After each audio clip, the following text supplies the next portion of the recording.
on va commencer environ dans 4 minutes. D'accord. Oui.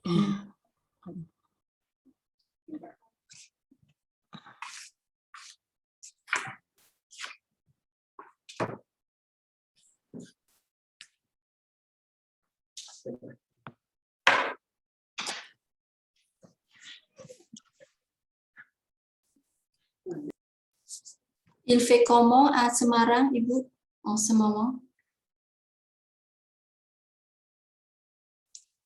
Est-ce qu'il pleut? Oui, Ici aussi, il pleut beaucoup. presque, oui, presque tout, comment? Tous Tous les les jours. soirs, oui. C'est la même chose. Et aussi avec, comment, du vent aussi. Oui, avec du vent, oui. Oui. C'est vrai, donc c'est partout pareil apparemment. Oui.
Ibu Novi yang dari universitas lain dari mana aja biar saya menyambut.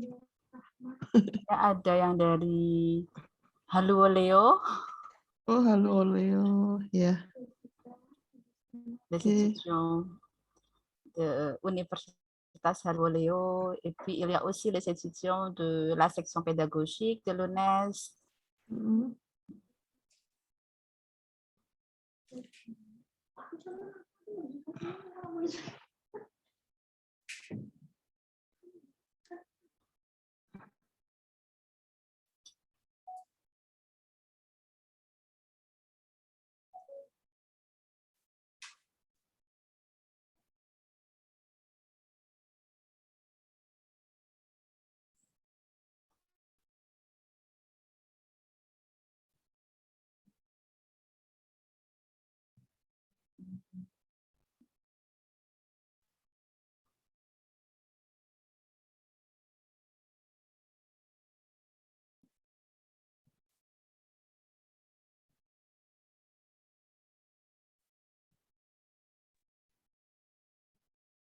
Mademoiselle Jessica Gaul,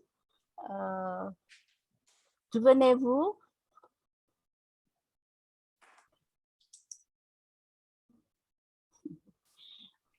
Mademoiselle Jessica? Iya, Madam. Ya, dari mana? Dari Unimed, Madam. Unimed, iya. Oke. Yang dari Unimed. Regina Panjaitan? Ya, Madam. Ya, dari mana Regina? Dari Unimed juga, Madam. Ada Unimed juga, Ibu. Ya. Merci.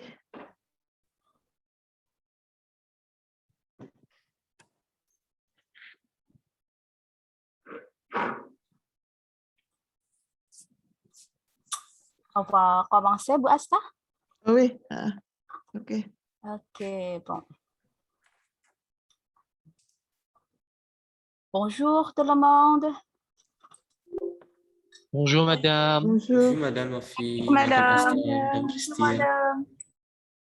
Bonjour Madame Asta, en tant que le chef du programme de la section de la littérature de l'UNES, de littérature française à l'UNES. Et puis, bonjour Madame Tristia.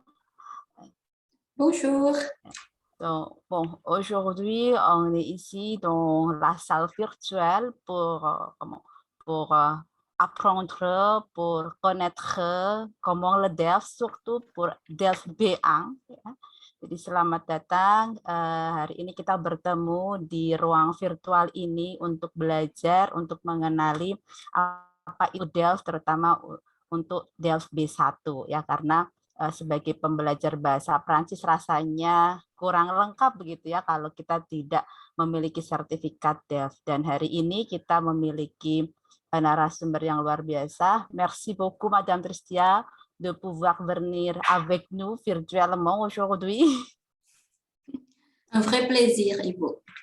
Jadi hari ini kita kedatangan narasumber dari IVI yang akan berbagi pengetahuan bagaimana menaklukkan DELF, terutama DELF B1 untuk teman-teman mahasiswa yang ada di sini. Untuk memulai, mari kita buka kegiatan pada siang hari ini dengan bacaan basmalah bersama-sama. Bismillahirrahmanirrahim. Semoga dengan bacaan bismillah tadi kegiatan kita berjalan dengan lancar sampai akhir nanti. Kemudian la suivante, c'est la parole de Madame Asta, peut-être Madame Asta? Ah, oui. Okay, bon. Madame Asta, la parole est à vous. Yeah, ok. Bonjour à toutes et à tous. Je souhaite le bienvenue à Madame Tristia Wihatni, la directrice de cours de l'IVI de Jakarta. Mes chers collègues et mes chers étudiants de la section de la littérature française et de la pédagogie française, et les étudiants de Universitas Negeri Medan et Universitas Halu Oleo. Merci pour nous joindre. Je suis très content qu'aujourd'hui nous pouvons nous rencontrer dans cette très belle occasion, surtout pour les étudiants. J'ai dit ainsi parce que nous pourrons écouter directement de la source de l'information concernant le DELF. C'est de Madame Tristia Wihatni elle-même. Okay. Madame Tristia a nous parlé des astuces, ya, bagaimana cara-caranya untuk bisa melewati, bisa lulus, ya. Des astuces de bien passer les unités de DELF. Car nous avons déjà compris que d'avoir le diplôme de DELF, B1 ou B2, est nécessaire pour les étudiants avant qu'ils ne s'inscrivent à la soutenance de mémoire. J'espère bien que ce programme pourra être utile pour les étudiants, spécialement pour ceux qui vont participer aux unités de DELF. Merci. Merci à vous et je vous souhaite un excellent cours. Merci, Nofi. Merci beaucoup, Ibu, pour la parole. Okay. Bon. Suivant, on va directement écouter et regarder les matières présentées par Madame Tristia et on va regarder la présentation de Madame Tristia environ 45 minutes et puis on va continuer avec la discussion environ 30 minutes. Madame Tristia, c'est à vous la parole. Merci beaucoup, Ibu Nofi. Donc, bonjour, rebonjour Ibu Asta, rebonjour Ibu Nofi et bonjour à tous les étudiants. Je suis vraiment très heureuse aujourd'hui de pouvoir vous rencontrer virtuellement.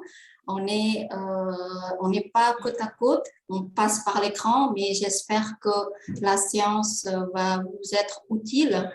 Et comme annoncé tout à l'heure par Ibu Asta et par Ibu Nofi, donc aujourd'hui, je vais vous donner les stratégies pour mieux réussir le DELF B1. pendant 1h30 à peu près, la présentation et la séance de questions-réponses. N'hésitez pas si vous voulez me poser des questions par rapport au DFP1 et aussi je vais essayer de faire la présentation en 2 langues, en français et de temps en temps en bahasa Indonesia pour bien s'assurer que vous compreniez bien ma présentation. Mais surtout, ça ne sera pas une présentation classique où c'est moi-même qui parle tout le temps. Donc, je vais également vous demander de répondre à quelques questions parce que ce sont des stratégies, donc il faut également que vous travailliez. D'accord? Donc, préparez bien votre stylo ou papier si vous n'en avez pas encore à côté de vous, donc préparez maintenant, tout de suite. Et puis, j'espère que pendant la présentation et aussi après, pendant la séance de questions-réponses, vous pouvez tirer le meilleur profit de cette séance. D'accord? Pour ça, je vais vous partager l'écran. J'ai préparé un diapo assez intéressant pour vous. Donc, laissez-moi vous partager l'écran.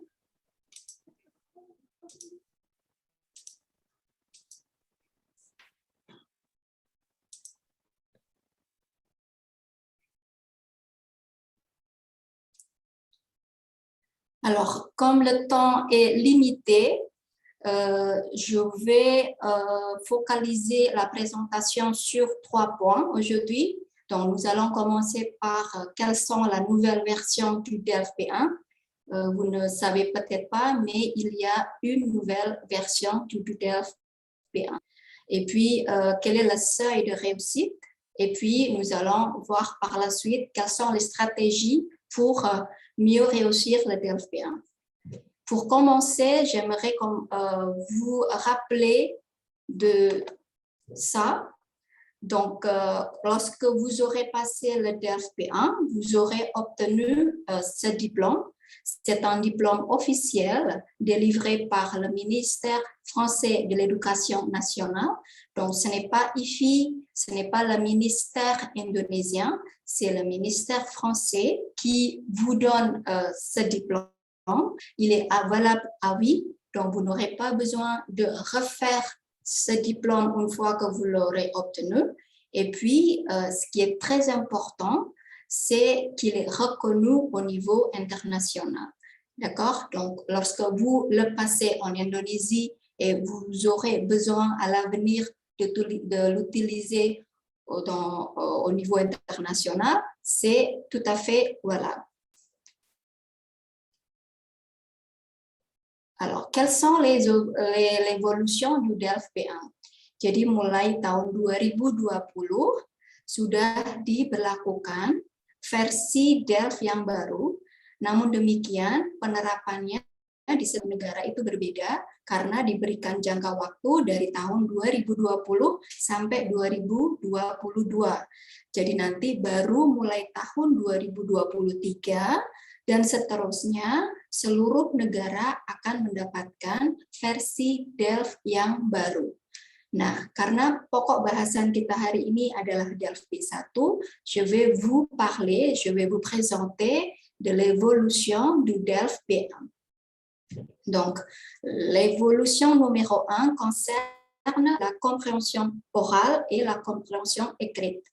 Ce qui change, c'est au niveau du type de questions. Kalau sebelumnya itu pertanyaan di CO dan CE berupa question à choix multiple atau pilihan ganda dan juga question ouverte. Sekarang di versi yang baru hanya ada question à choix multiple.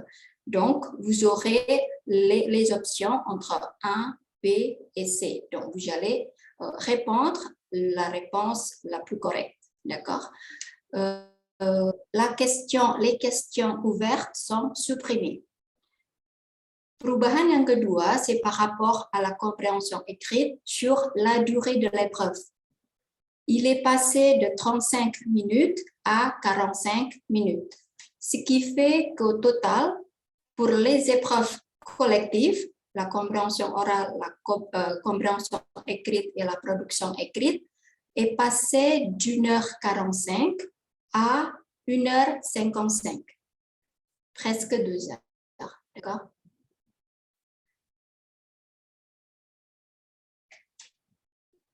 Comment ça se passe avec la production écrite et la production orale?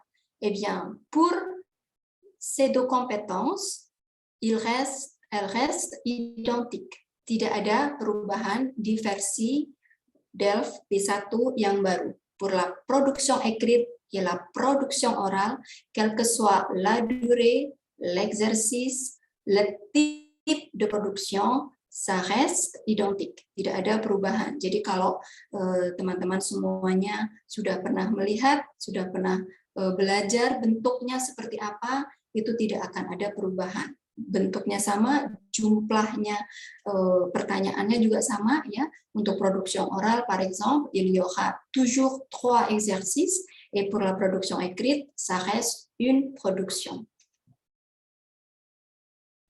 Passons maintenant au seuil de réussite. Quelle note à obtenir pour être admis au Delft B1? La note minimale pour chaque compétence. Vous vous rappelez, il y a 4 compétences, la compréhension orale, la compréhension écrite, la production écrite et la production orale. Eh bien, pour chaque compétence, il faut minimum 5 sur 25.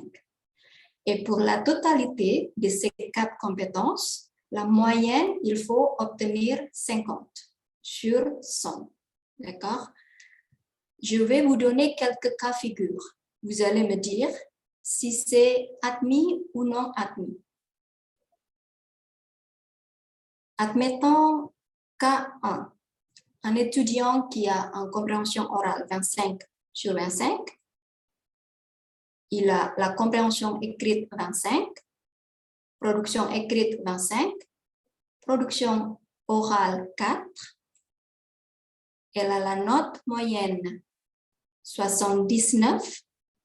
Pour vous, d'après vous, est-ce que c'est une réussite ou c'est un échec? C'est un échec, madame.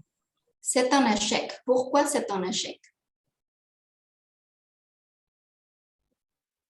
Vous pouvez répondre en bahasa, s'il vous plaît. La note de production orale est juste 4 de 25.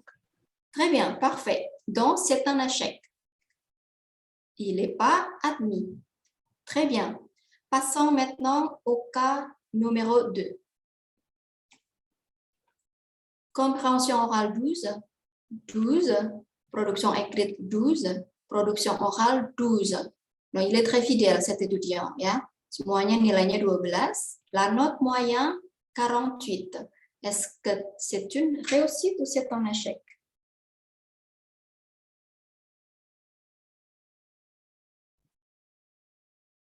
Répondez, s'il vous plaît. Échec, madame. Échec. Bien sûr, c'est un échec parce que la note moyenne est inférieure de 50. Très bien, merci. Cas numéro 3.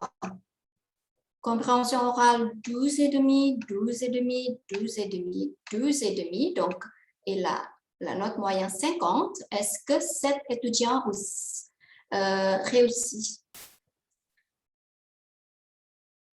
Oui, madame. Oui. Très bien. Donc, elle est admise ou il est admis.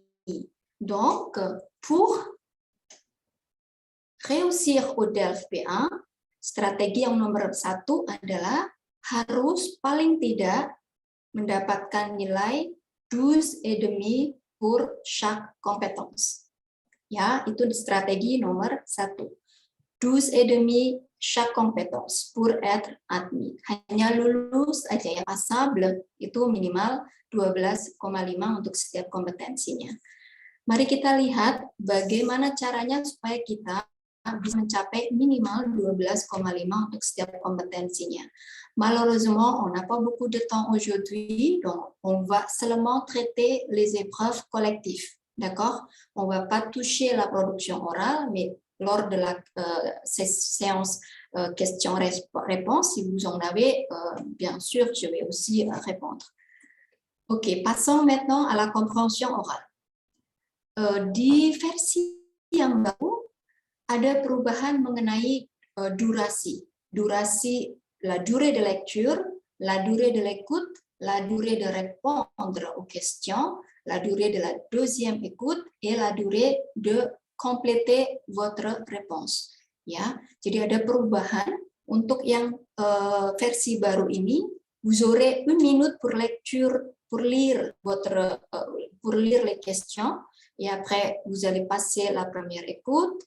Untuk menjawab pertanyaan itu Anda hanya punya waktu 10 detik saja.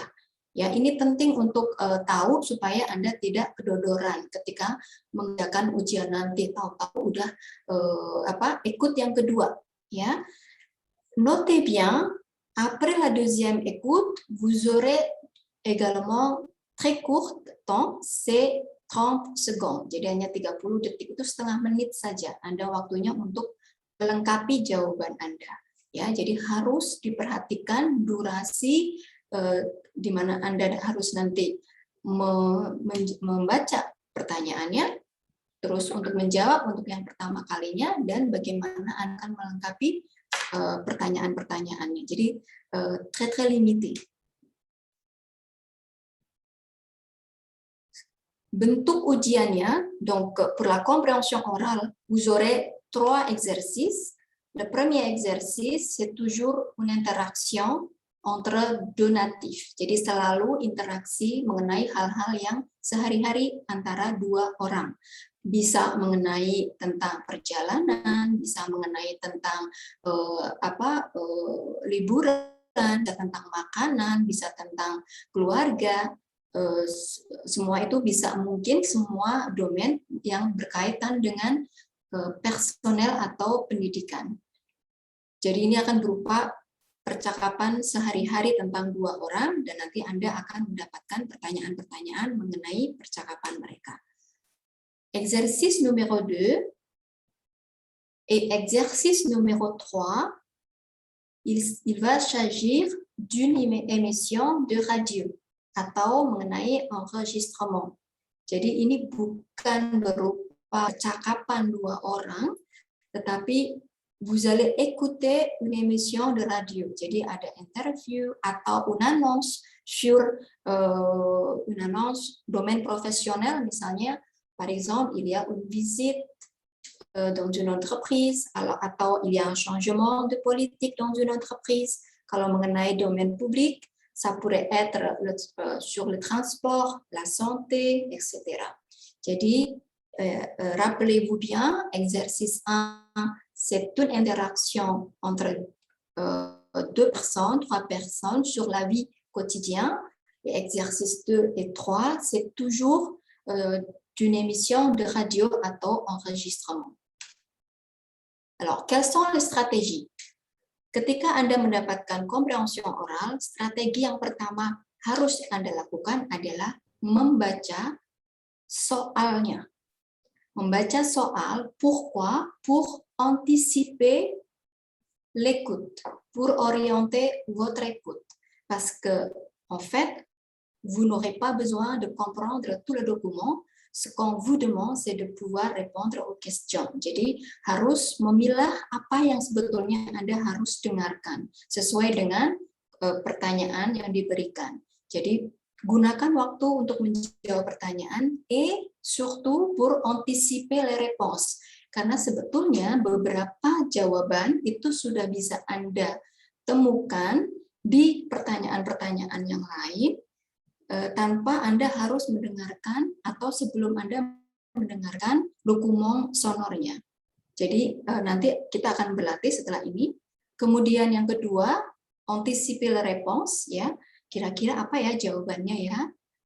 Kemudian jawaban akan Anda temukan itu en fonction de l'ordre du document. Jadi pour la question numéro 1, numéro 2, ça se trouve au niveau du document sonore, numéro 3, etc. Et la fin, c'est à la fin du document. Jadi akan mengikuti urutan dari dokumen tersebut. Pertanyaannya itu dibuat sesuai dengan urutan dari dokumen. Kemudian, vous allez répondre yang paling mudah dulu, karena harus dipastikan vous aurez le temps pour vérifier votre réponse. Jadi ada 5 étapes pour faire votre compréhension orale.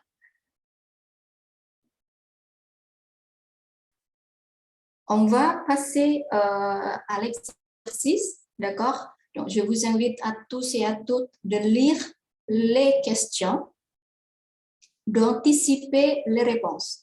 Je vous donne 2 minutes. Ce n'est pas beaucoup, mais vous aurez trouvé les réponses parmi ces 6 questions.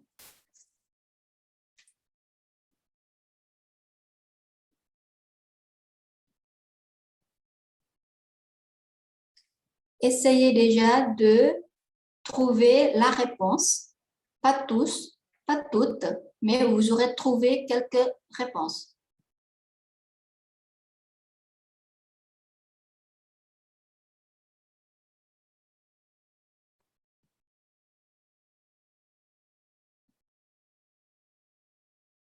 Qui a trouvé 1 ou 2 ou peut-être 3 réponses? Anticipez avant qu'on écoute le document. Vous pouvez lever la main ou vous pouvez activer le son. Si vous voulez répondre, allez-y. N'hésitez pas.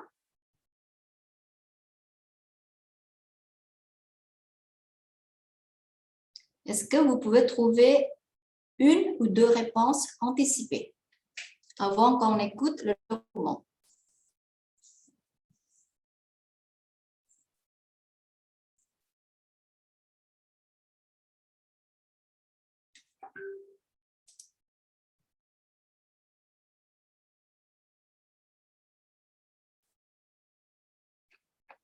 Vous pouvez également répondre di chat ya, kalau misalnya malu untuk berbicara, bisa menjawab melalui chat, silakan.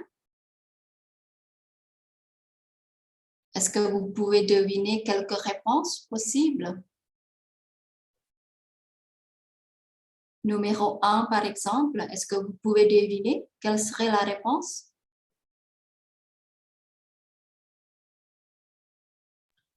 Oui, madame. Oui, alors, c'est quoi?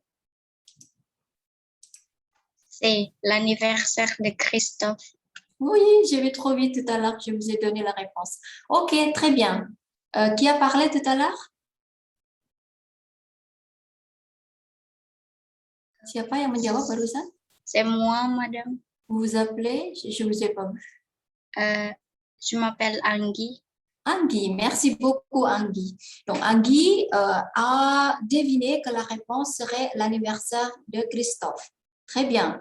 Yang lain mungkin bisa menjawab untuk yang kedua, ketiga, avant qu'on écoute le document. Kira-kira? Non? Ok. On va écouter le document et après vous allez compléter la réponse. D'accord? Allez-y. S'entraîner. 1. Comprendre une interaction entre locuteurs natifs. Exercice 1. Alors Christophe, l'année prochaine, c'est l'année de tes 40 ans.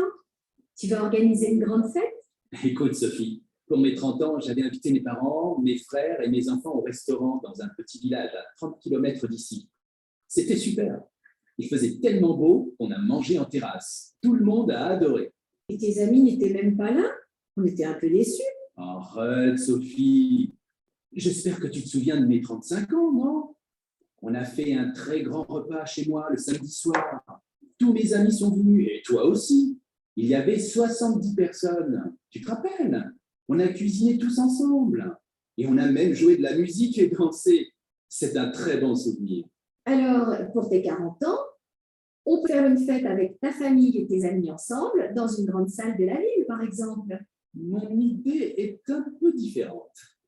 Je vais organiser plusieurs petits dîners de 4 ou 5 amis pendant 6 mois. Pardon? Mais c'est ridicule, on ne va pas venir 10 fois chez toi pour ton anniversaire. Non, tu n'as pas compris. Je vais contacter à chaque fois un petit groupe d'amis différents. Je vais les inviter ensemble à dîner à la maison. Ce sera plus tranquille et plus personnel et ils pourront vraiment discuter ensemble. Je vais organiser ces repas 1 ou 2 fois par mois entre janvier et juin prochain. Intéressant. C'est vrai que dans les grandes fêtes, on rencontre beaucoup d'amis, mais on ne se connaît pas vraiment. Christophe, c'est parfait. Et moi, tu m'inviteras avec quel groupe? Tu verras bien, Sophie. C'est une surprise.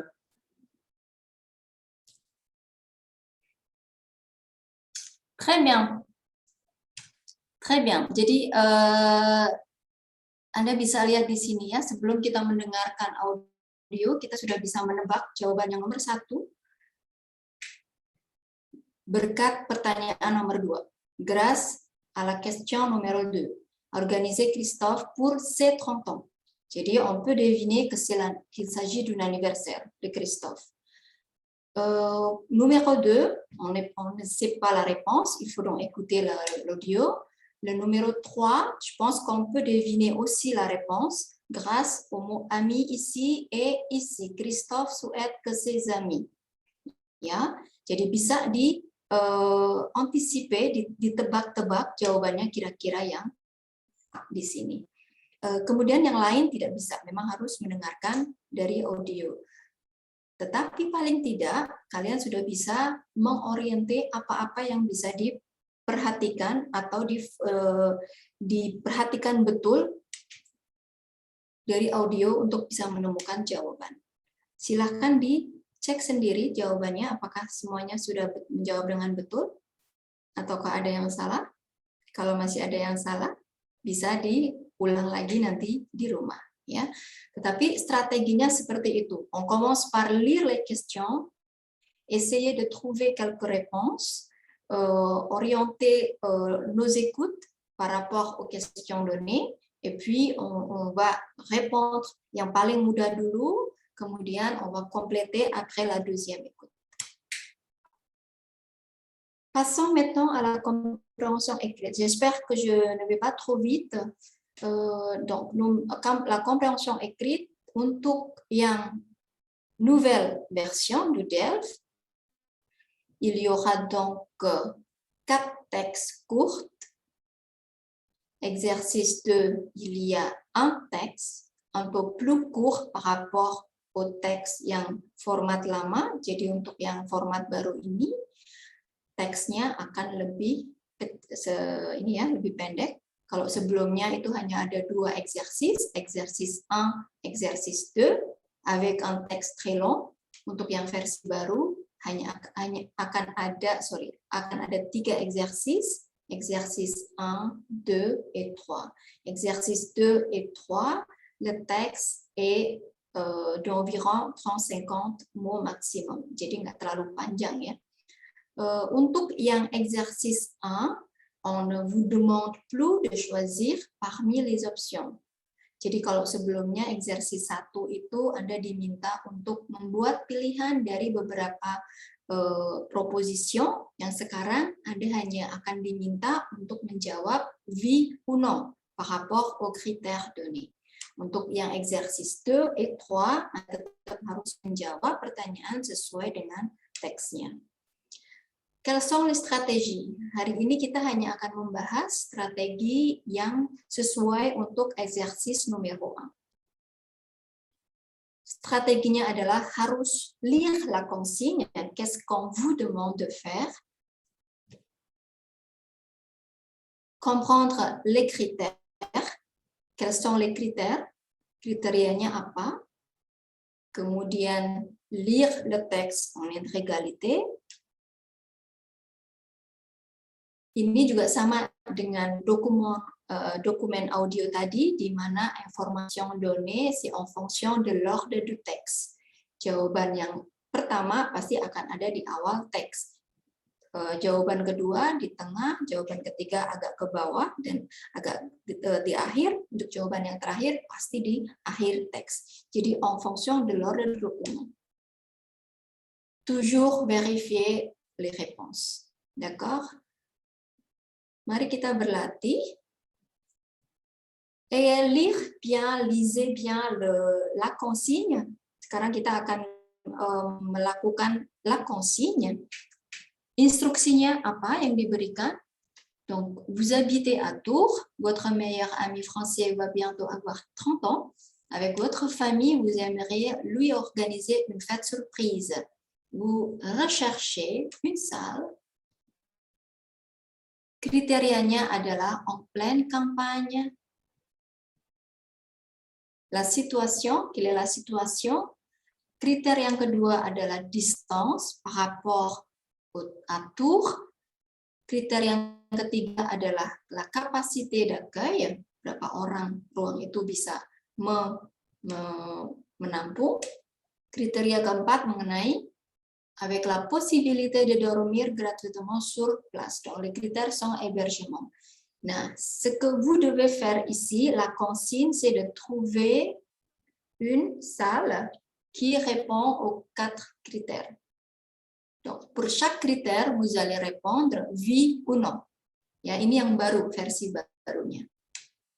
Kalau dulu kan diminta untuk mencontreng untuk setiap kriteria dan nanti harus memilih satu jawaban dari 4 pilihan yang diberikan. Kalau yang sekarang, kalian tidak akan diminta untuk memilih, tetapi hanya setiap teks itu harus menjawab seperti ini. Akan ada 4 teks seperti ini. Mari kita berlatih. Jadi ini adalah pilihan yang pertama, silahkan dibaca, dan silahkan coba dijawab par rapport aux critères. Dengan menggunakan strategi tadi, kriteria yang pertama pasti ada di awal teks, distance setelah itu, dan hébergement itu pasti dapat ditemukan jawabannya di akhir teks.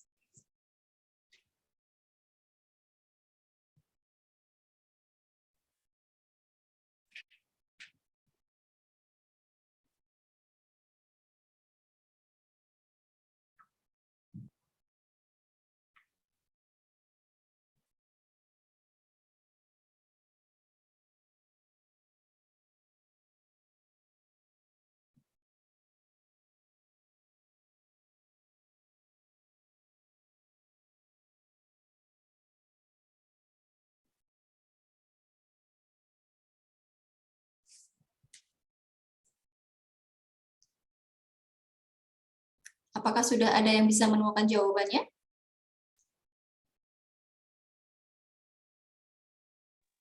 Oui, madame. Oui, très bien. Donc, essayons. Pour la situation, la réponse est non, parce que mon ami français cherche pour l'hébergement en pleine campagne. Oui, la grotte se trouve? Il se trouve du centre-ville, alors ça ne pas marcher. D'accord. Ça ne marche pas. D'accord, ça ne fonctionne pas. Ok, ça ne correspond pas. Très bien. Et distance, par rapport à distance?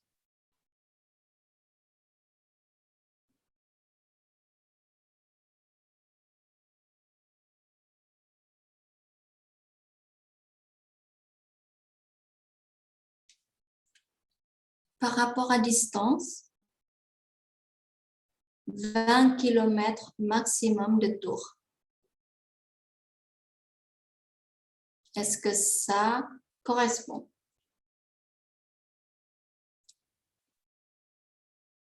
Capacité, est-ce que peut accueillir plus de 100 personnes? Non. Non. Hébergement, est-ce que l'hébergement est gratuit? Non. Donc, on répond.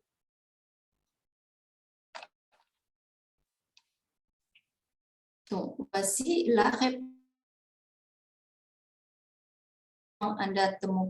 Kalian temukan di sini, yang kedua di sini untuk kedua 1 dan 2, untuk yang ketiga di sini, untuk yang keempat ada di akhir teks. Jadi supaya nanti membacanya tidak ke atas ke bawah gitu ya. Pastikan jawaban pertama itu pasti ada di awal paragraf. dan seterusnya, karena vous allez trouver les réponses en fonction de l'ordre. Oke, teks kedua, silakan 1 menit saja. Dengan prinsip yang sama, Anda akan menemukan jawabannya itu en fonction de l'ordre de document.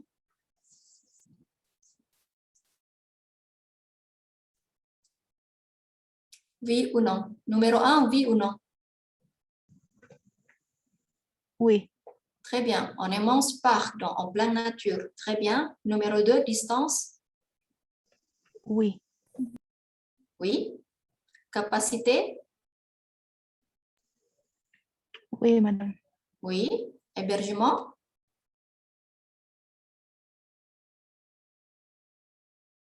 On va vérifier ensemble. Voilà. Donc, bravo. Vous allez trouver les réponses correctement. Donc, jusque-là, j'aimerais avoir votre avis. Est-ce que c'est facile ou c'est difficile, DELF P1?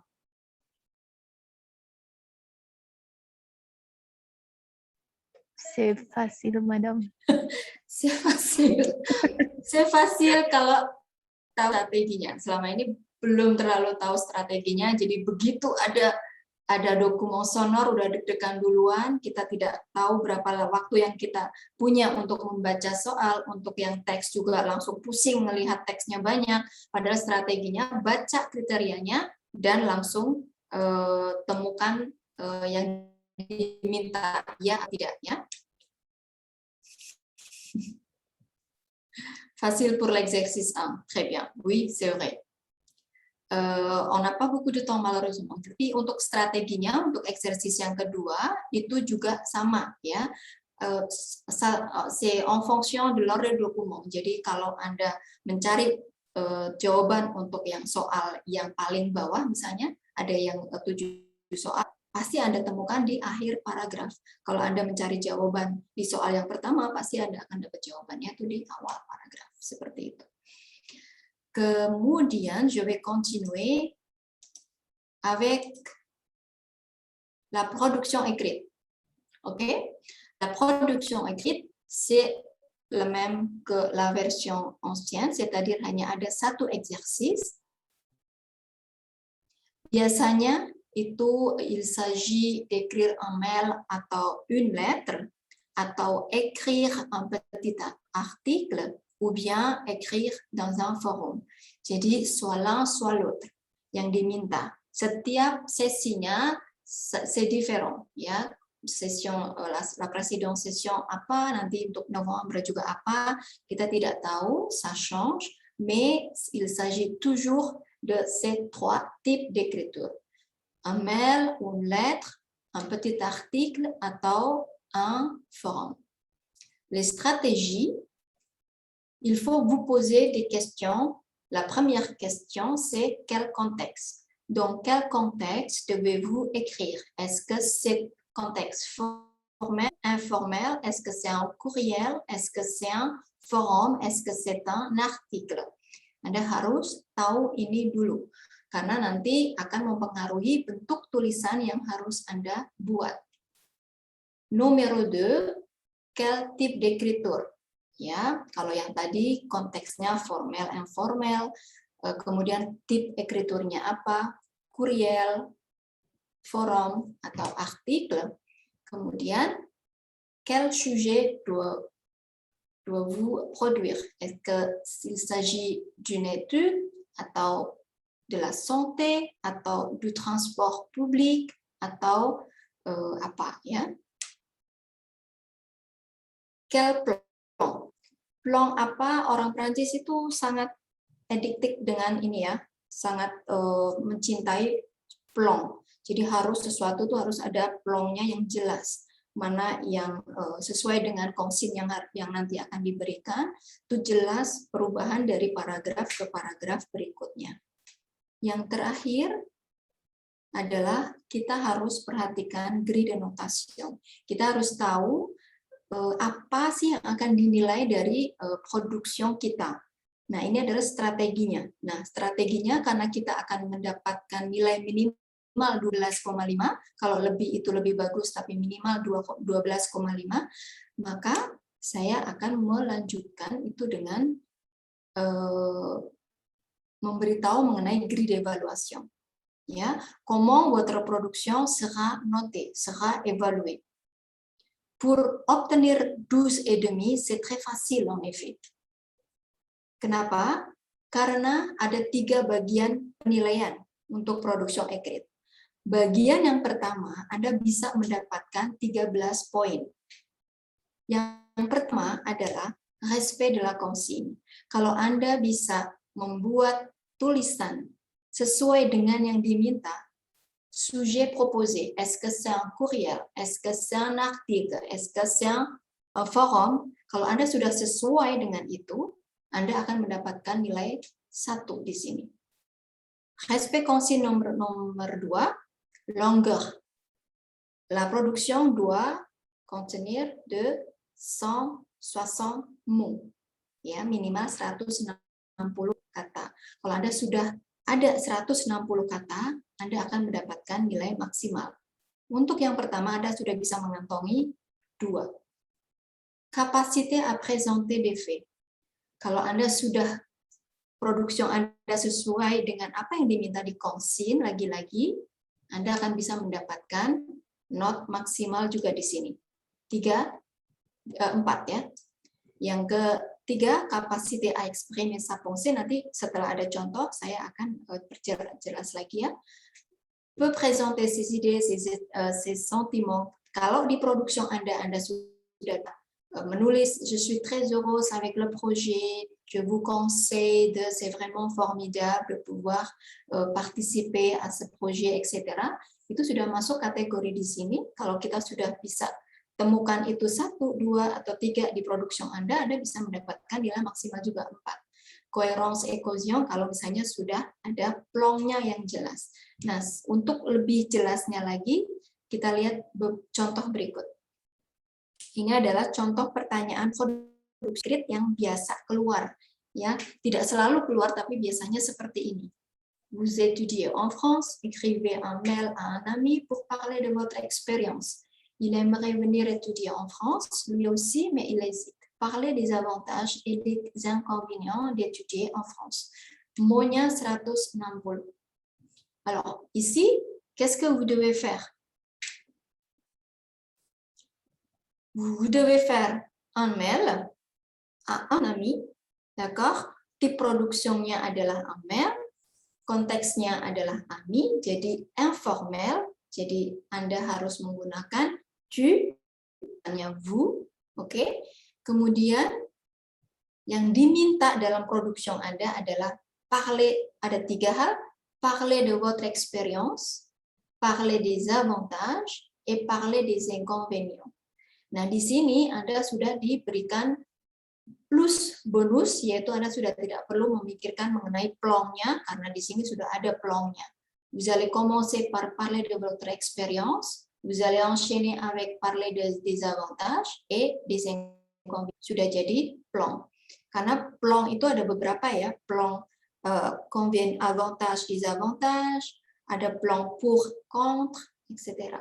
Dan di sini Anda tidak perlu lagi mikir rumit karena sudah ada plongnya. Nah, berdasarkan ini cara penilaiannya ya, kalau kita kembali lagi ke sini, kalau kalian sudah membuat email bentuknya, dilihat dari ada salutation, salut karena ke teman, salut, kuku, atau apa gitu ya, bisa dipilih, atau share Tia, share Novi kalau sudah dekat, terus nanti di belakang penutupnya sudah ada bien à toi, je t'embrasse, atau bisous, bis gitu ya, itu sudah bentuknya email, itu langsung Anda mendapatkan 1. Gitu ya. Terus kalau misalnya sudah sesuai jumlah katanya, tidak lebih dari 160, boleh lebih tetapi tidak boleh melebihi 180, kalau tidak nanti akan Anda dipenalisir. Kalau kurang dari 160 juga akan dipenalisir. Jadi comptez bien les mots. Anda akan dapat 1, 2 maksimal. Kemudian capacité à présenter des faits. présenter des faits. Kalau di production Anda sudah ada, parler de votre expérience, sudah ada des avantages, sudah ada des inconvénients, Anda sudah akan mendapatkan nilai 4. Exprimer sa pensée, je pense que c'est très beau projet d'étudier en France. Je suis vraiment très heureuse pour vous de pouvoir participer au projet d'études en France l'année prochaine, etc., etc. Yang penting ada ces sentiments. Qu'est-ce que vous ressentez du projet? Ya, harus atau tidak selalu harus senang ya. Kalau misalnya Anda sedih juga boleh. Je suis très triste de quitter ma famille, de quitter ma petite amie atau apa. Yang penting ada sentimennya di sini yang kelihatan di produksi Anda, itu nanti akan mendapatkan nilai yang lebih. Kemudian cohérence et cohésion, itu ada plongnya tadi, di sini saya sudah sampaikan. Anda sudah enak di sini karena sudah ada plongnya, misalnya commencer par parler de votre expérience, kemudian avantage et inconvénients, sudah jadi satu plong. Dan jangan lupa ada konektor logik. Ya, di Perancis itu konektor logik itu sangat digunakan. Vous pouvez d'abord, ensuite, mais, et, donc, enfin. Itu untuk memperjelas bahwa di sini Anda sedang membicarakan experience-nya, ini avantage-nya, kalau ada avantage beberapa, donc, le premier avantage, le deuxième, et enfin, kemudian untuk yang inconvénient sama ya. Jadi konektor logik jangan lupa, kemudian strukturnya itu bisa diambil dari, kalau Anda jeli biasanya suka bisa diambil langsung dari pertanyaannya. Di konsilnya sudah ada. Kalau misalnya belum ada, Anda bisa membuat dari beberapa yang memungkinkan. Parler pour ou contre, sesuai dengan konsilnya, atau avantage et désavantage, atau le plus et le moins. Biasanya tergantung konsilnya ya. Tinggal ikutin saja, tetapi harus ada plongnya. Voila, jadi kalau misalnya sudah, Anda bisa mendapatkan ini saja tanpa melihat bagaimana grammarnya, bagaimana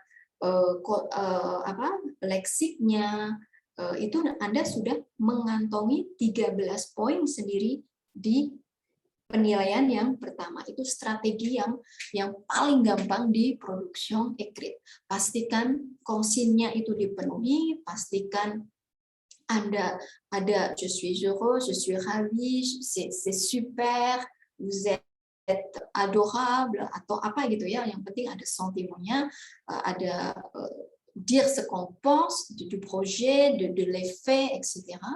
Kemudian pastikan juga tulisannya itu dapat dipahami dengan mudah oleh pembaca dengan menggunakan konektor logik. Kemudian terakhir, pour terminer, kalian semuanya bisa belajar untuk mempersiapkan le DELF B1 itu dengan RFI, bisa dengan apprendre CV5 Monde, bisa melalui situs dari France Éducation Internationale qui propose quelques exemples d'épreuves, mais aussi, comme il s'agit d'actualité, vous pouvez également voir régulièrement le journal 13h ou 20h sur France 2 que vous pouvez visionner à partir de Google ya. Di Google Anda tinggal ketik jurnal 13h atau 20h, terus nanti Anda bisa langsung melihat.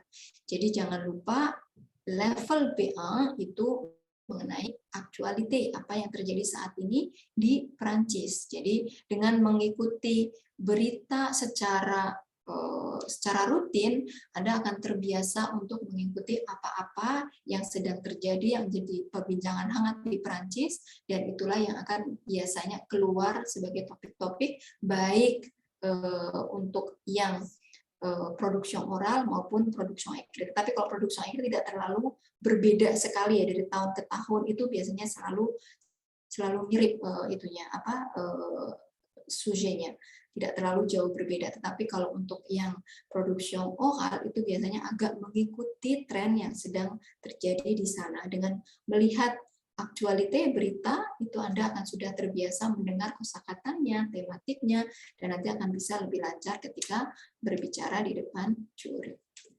Voilà, Ibu Novi, je pense qu'avoir terminé ma présentation. J'espère ne pas avoir trop long. Bon, merci beaucoup, Madame Tristia. Ce n'est pas trop long. Non. Donc, merci beaucoup pour les informations sur les stratégies concernant le DELF B1 parce que je crois que c'est très, très important pour les étudiants qui doivent passer le DELF, n'est-ce pas? Donc, moi, honnêtement, je viens de savoir aujourd'hui, Madame Tristia, qu'il y a quelques évolutions. Par exemple, tout à l'heure, pour la compréhension des écrits, maintenant, on a 45 minutes. Oui. Avant, c'est 35 minutes, n'est-ce pas? Oui.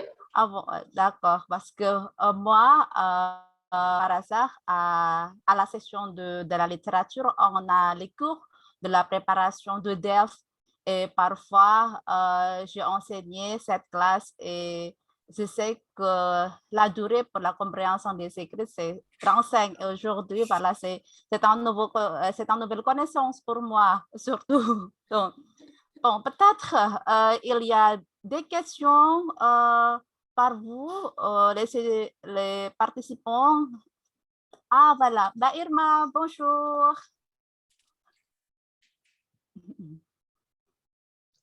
Bonjour, Irma.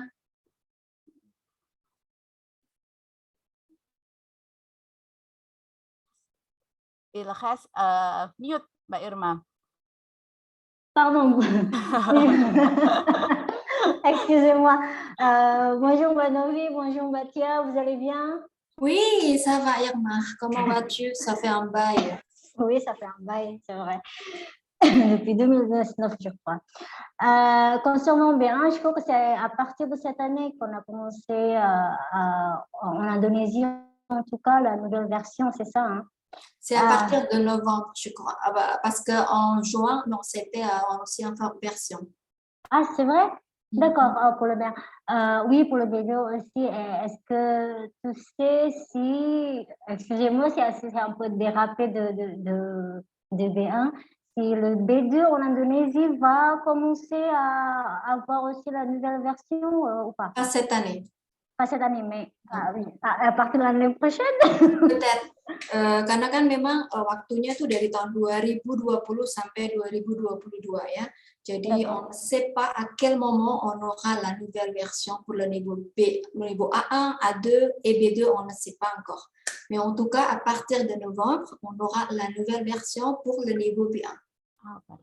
D'accord. Qu'est-ce que je voulais dire?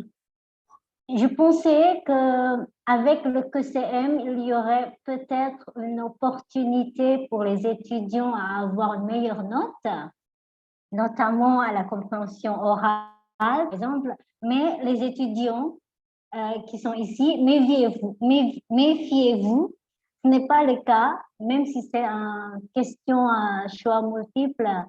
Il faut vraiment faire attention parce que la difficulté reste la même. C'est ça, hein, Batia? Oui, la nouvelle version ne veut pas dire que la difficulté baisse. Le niveau de difficulté reste identique, tapi memang lebih nyaman buat si mahasiswa karena vous n'allez plus à penser la grammaire untuk menjawab pertanyaan.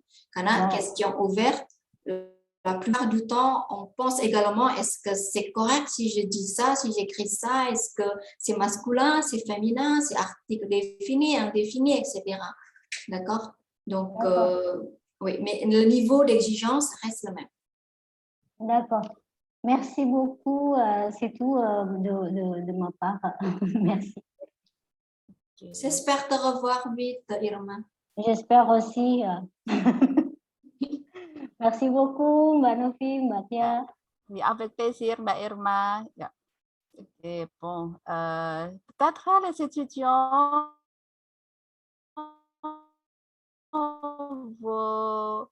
est-ce que vous voulez poser des questions?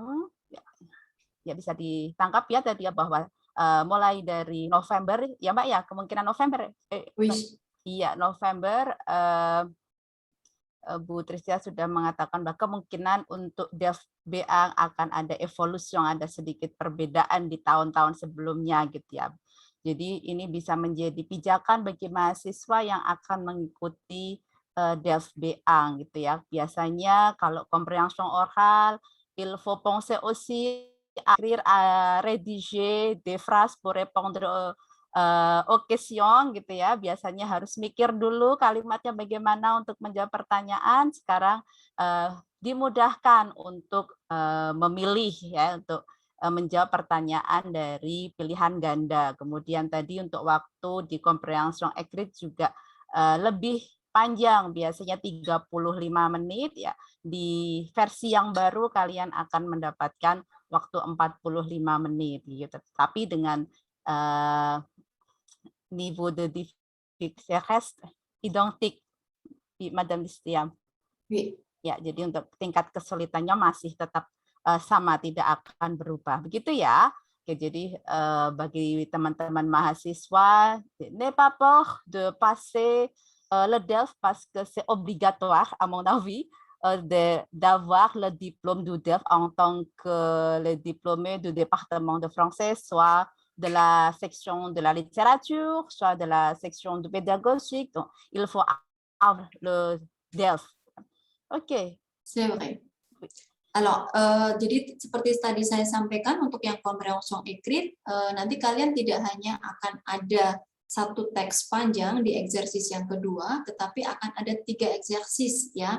Jadi jangan lupa untuk membalik halaman, karena sudah biasa diajarkan mungkin dengan versi yang lama, di mana hanya ada 2 eksersis, begitu selesai, udah langsung selesai aja diberikan ke penguji, belum ya.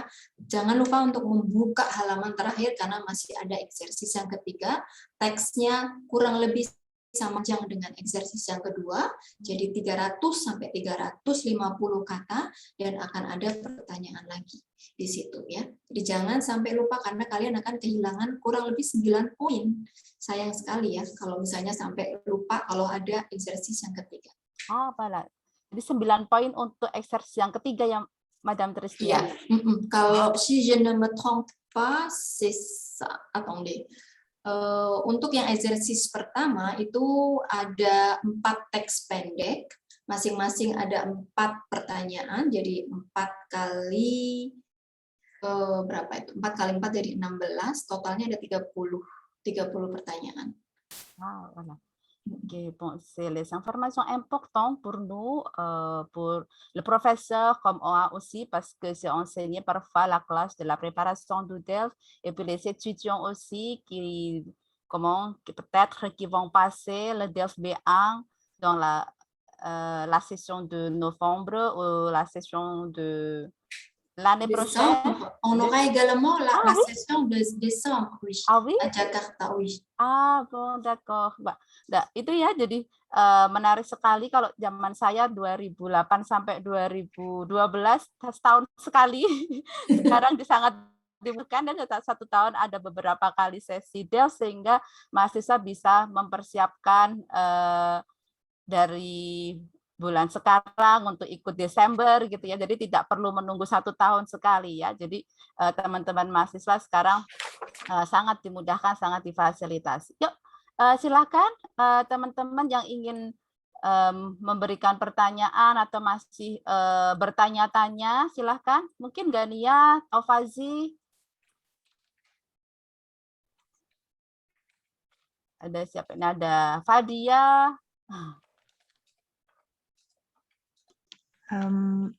Gania mau bertanya, Madam? Iya, silahkan. Untuk Madam Tristia, kira-kira nanti IVI ini bakal ada di Palembang juga nggak ya, Madam? Soalnya saya ini domisilinya di Palembang, terus setiap mau Delft saya harus ke Jakarta dulu, dan itu untuk tesnya aja kan sebenarnya biayanya udah cukup mahal ya, Madam. Belum lagi ditambah tiket pesawat, penginapan. Mungkin udah ada rencana belum gitu, Madam IVI, untuk buka cabang di Palembang? Merci, Madam. On n'aura malheureusement pas une annexe à Palembang, mais on travaille actuellement avec Ignatius Global School, IGS. Est-ce que vous le connaissez? Oui, Madam. Ya, jadi saat ini IGS itu merupakan centre de passation.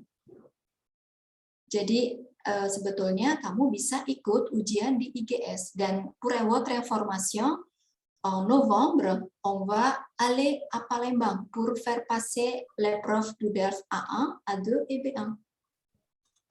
Ah, merci pour l'info, madame. Oui, donc peut-être pas pour cette session de novembre parce qu'on a prévu uniquement pour le DELF scolaire, jadi hanya untuk adolescent ya, untuk yang SMP dan SMA. Tetapi untuk kedepannya kita bisa ajukan lagi supaya IGS itu bisa menjadi centre de passation untuk DELF tout public. D'accord, merci madame. Je vous en prie. Jadi terima kasih nih informasinya, saya jadi keinget untuk membuat proposal kerjasama tidak hanya untuk DELF sekolah tetapi juga DELF tout public. Oke, voilà.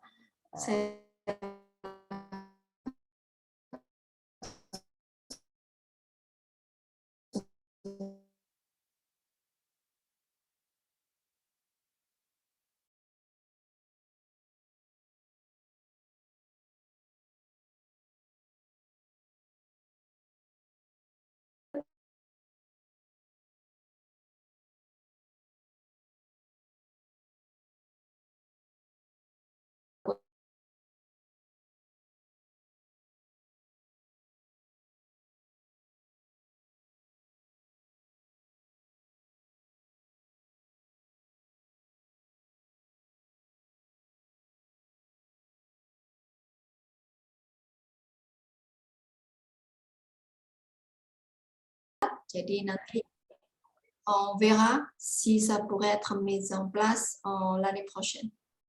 Ah, voilà. Croisons les doigts. Tapi sebetulnya kalau untuk Makassar, Sulawesi itu kan sudah ini ya, sambil menunggu pembukaan AF Makassar, sekarang ini sudah ada sistem keliling ya. Jadi untuk persesinya itu kadang-kadang di Makassar, kadang-kadang di Sulawesi, dan itu diorganisir oleh IFI Surabaya untuk memfasilitasi justement para mahasiswa yang ada di daerah. Betul. Okay, bon. C'est une belle information pour les étudiants à Palembang et aussi à Makassar, à Sulawesi. Donc, vous allez avoir AF pour passer le test de DELF. Donc, oui. Palembang masih belum ya Mbak ya, masih belum ya Madam ya. Palembang, il n'y aura pas de IFI ou AF antenne. Par contre, on travaille avec IGS. Ah, avec IGS. Oke, d'accord. Informasi menarik sekali ya teman-teman yang ada di Sulawesi ya, barangkali juga beberapa mahasiswa ada yang dari sana juga ya, karena nanti bisa ikut dia di sana, jadi nggak usah jauh-jauh datang ke Jakarta atau misalkan ke Bali atau ke Surabaya ya, atau ke Jogja gitu ya. Oke, mungkin ada lagi yang lainnya sebelum kita akhiri pertemuan pada siang menuju sore hari ini. Mumpung ada Madam Tristia ya. Est-ce que vous avez repris les cours en présentiel, Ibu? Les cours en présentiel? Non. Pas encore. Ya, mungkin informasi tambahan saja kenapa sekarang ada perubahan DELF menjadi format yang baru. Salah satu penyebabnya adalah untuk mempersiapkan DELF format online. Ah, voilà. Okay, parce que maintenant, à UNES, surtout, on a essayé de la classe hybride. D'accord. Oui, et j'espère le semestre prochain ou bien l'année prochaine, s'il n'y a pas de un nouveau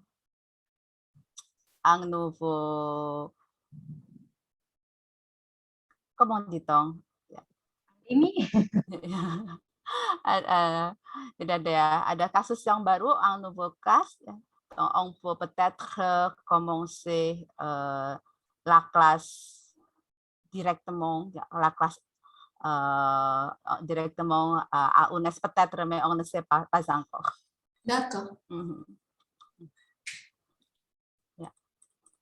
Jadi cukup menarik sekali. Tadi juga saya cukup, oh iya ya ternyata ada versi yang baru sebagai kebetulan di sastra ada 2 kelas preparation meskipun préparation 1 sampai 3 préparation de DEF 1, 2 et 3 pour préparer le DEF A1, A2 et B1.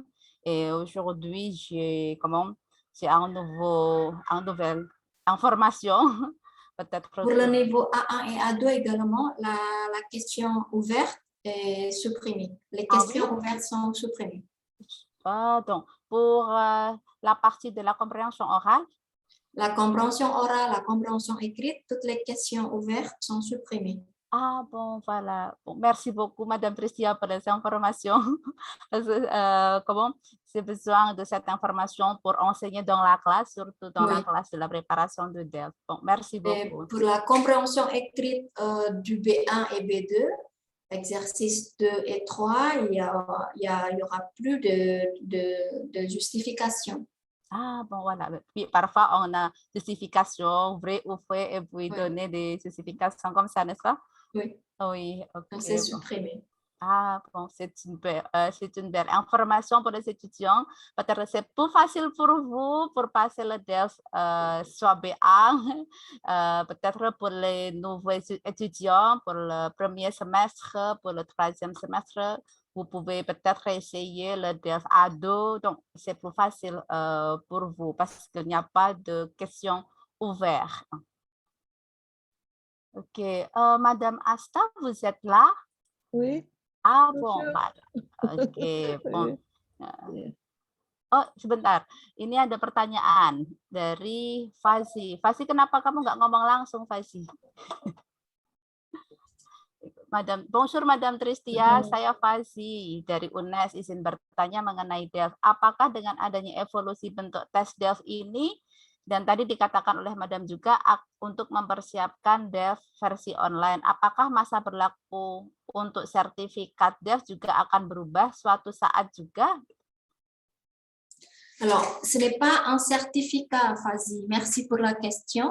Donc, ce n'est pas un certificat, mais c'est un diplôme.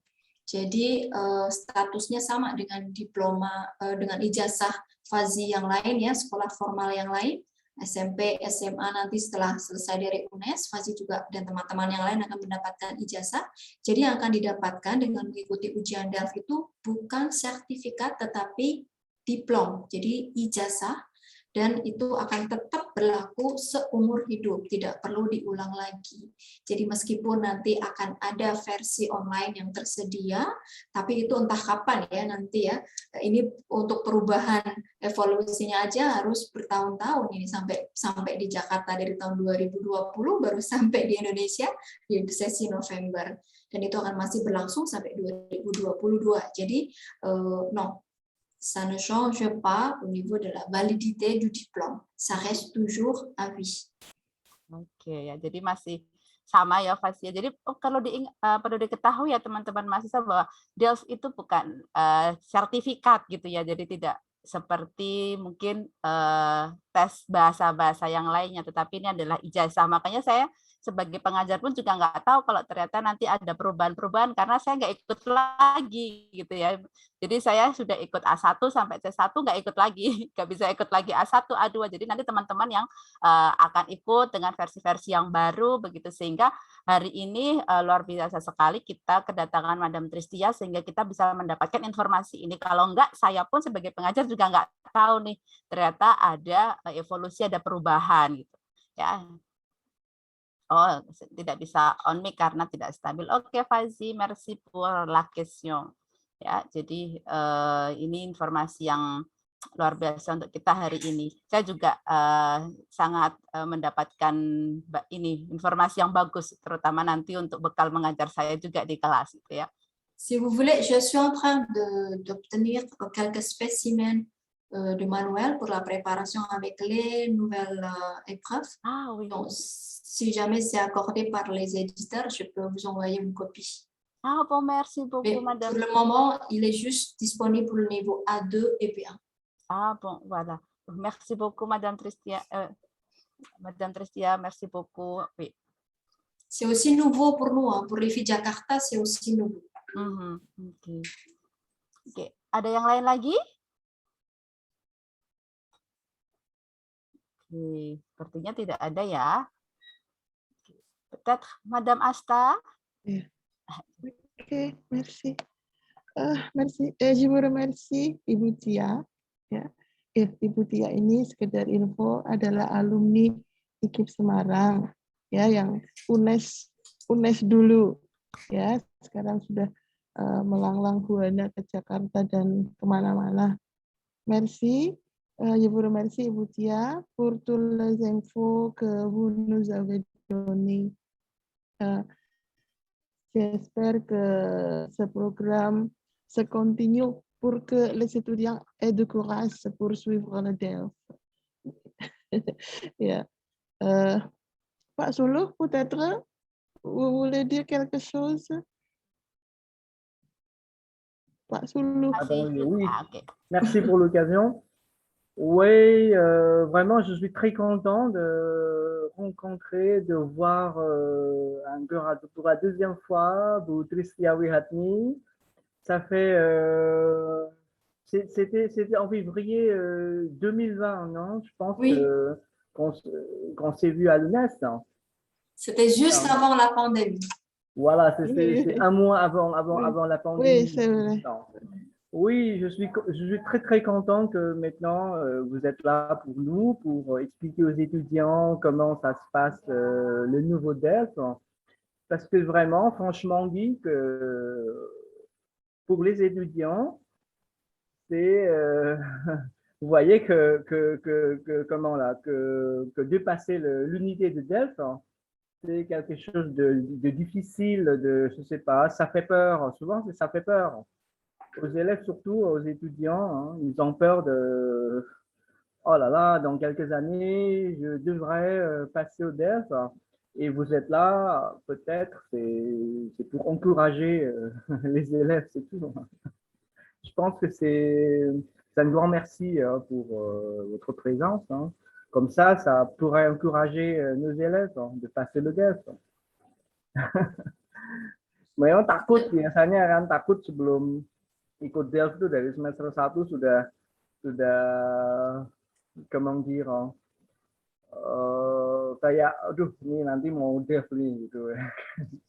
Padahal apa ya, untuk kedepannya kan lebih penting ya untuk mempunyai DELF apabila si on est dans le monde professionnel concernant le français, itu penting banget DELF-nya gitu. Saya senang sekali ini bisa ketemu dengan Bu Tristia ini seangkatan dengan saya sih sebetulnya kalau secara akademis cuma beda universitas gitu. Oke, terima kasih ya Bu Tristia pour votre présence.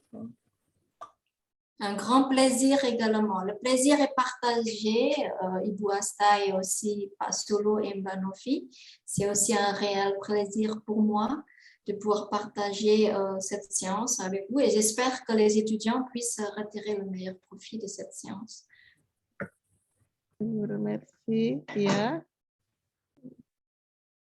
Bon, merci Pak Suluh, Madame Asta. Ya, pada akhirnya kita sampai di penghujung acara pada siang sampai hampir sore hari ini ya. Semoga teman-teman bisa menghilangkan sedikit ketakutannya untuk mengikuti DELF gitu ya Pak Suluh ya, karena tadi sudah diberikan beberapa strategi. Betul sekali, kalau kita sudah belajar banyak tapi kalau kita tidak tahu strateginya gitu ya, kita akan selalu merasa berat gitu ya. Dan hari ini tadi Madame Tristia telah memberikan strategi-strategi yang sangat bermanfaat sekali gitu ya. Biasanya juga begitu kalau mengajarkan DAF ya, kenali strateginya dulu ya, sehingga ketika mengerjakan kalian sudah punya kuncinya begitu. Jadi dengan berbagai macam jenis soal, kalau soal tidak mungkin sama gitu, tetapi strategi yang kalian punya, strategi yang kalian miliki ini akan sangat membantu kalian untuk melewati Delft apapun itu nivonya gitu ya, baik A1, A2, B1, B2 bahkan nanti sampai C1 gitu ya, sehingga tetap semangat untuk teman-teman mahasiswa semua yang ada di sini, jangan takut untuk ikut Delft karena sebagai lulusan bahasa Prancis baik pendidikan maupun sastra, c'est obligatoire d'avoir le diplôme Delft ya. Jadi wajib kalau buat saya, karena itu kuncinya. Kita mau kemana-mana kalau lulusan bahasa Prancis nggak punya Delft rasanya kurang lengkap. Gitu ya, Madam Tristia ya? Betul, betul. Kalau mau masuk IVI minimal B2 harus. Tanpa ada ujian Delft, itu langsung tidak lolos seleksi administrasi. Oke. Legitimasinya kan di Delft itu sebetulnya kalau kita belajar bahasa Prancis kan? Iya. Iya. Goals-nya adalah Delft. Iya, betul. Oke, bon. Merci beaucoup encore une fois pour Madame Tristia aujourd'hui de nous partager les excellentes stratégies pour passer le Delft. On espère on peut se voir à une autre occasion et à une bonne condition. Peut-être on peut se voir directement encore à UNES un jour, j'espère. Oui, je l'espère bien, moi aussi. Hein. Oui. Moi aussi, en tout cas. Ya, terima kasih sekali Madam Tristia sudah bergabung dengan kami di sini dan memberikan banyak informasi yang sangat bermanfaat bagi kami, dan semoga ada kesempatan lain untuk kita bertemu mungkin secara langsung gitu ya Pak Suluh ya, sehingga akan lebih seru kembali. Ya, saya Novi Kurniawati, mohon maaf apabila dalam membawakan kegiatan pada hari ini ada kekhilafan dan kekurangan. Bon, merci pour aujourd'hui, à prochaine fois. Terima kasih, Bu Tristia. Merci Au revoir. Au revoir, sehat selalu. Merci beaucoup, Mbak Irma. Terima kasih, Ronaldo. Merci.